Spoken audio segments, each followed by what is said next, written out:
खाने की तैयारी करो। और माँ तुम छोड़ो, तुम्हें क्या बोलूं, शांति से अपना सीरियल देखो। मुझे दोबारा लड़ने की आवाज सुनाई नहीं देनी चाहिए। ऐसा बोलकर श्लोक वहां से चला जाता है, जिसके पीछे पीछे प्राची भी कुछ न कुछ बड़बड़ाते हुए रसोई में चली जाती है।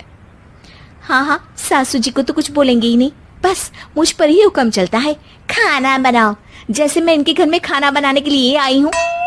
इसी तरह शाम बीतती है और रात को श्लोक और प्राची की सास खाना खाकर सोने चले जाते हैं, लेकिन प्राची गुस्से में कुछ खाए बिना काम में ही लगी रहती है।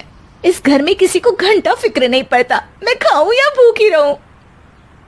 प्राची कुछ देर के लिए रसोई से बाहर जाती है और जैसे ही वापस आती है तो वहां दूध का भरा ग्लास देखकर हैरान रह जाती है। फिक्र पूरी है, बस दिखाना नहीं है।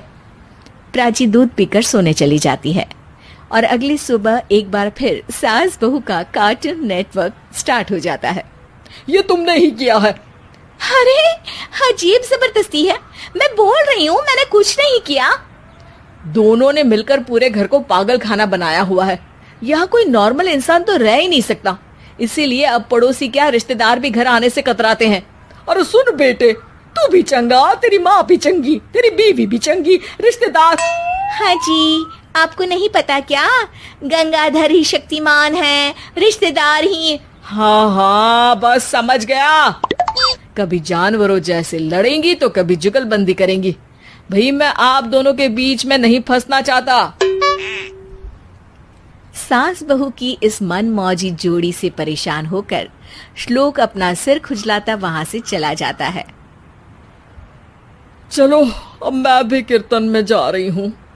इस पर जैसे ही सास कमरे में अपना पर्स लेने जाती है तो वहां नाश्ते की प्लेट रखी देख मुस्कुराने लगती है और नाश्ता करके घर से बाहर निकलते हुए कुछ पैसे टेबल पर रख जाती है, जिसके कुछ देर बाद सिलेंडर वाला घर आता है।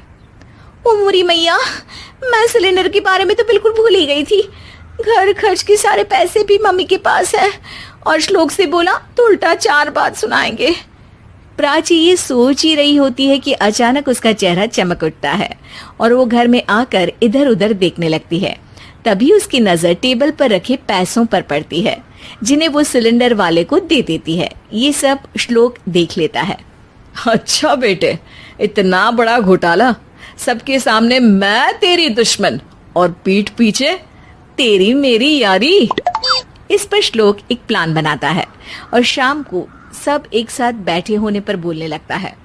माँ, तुम दोनों की बहुत लड़ाई होती है, इसलिए मैं सोच रहा हूँ कि प्राची को उसके घर छोड़ाऊं।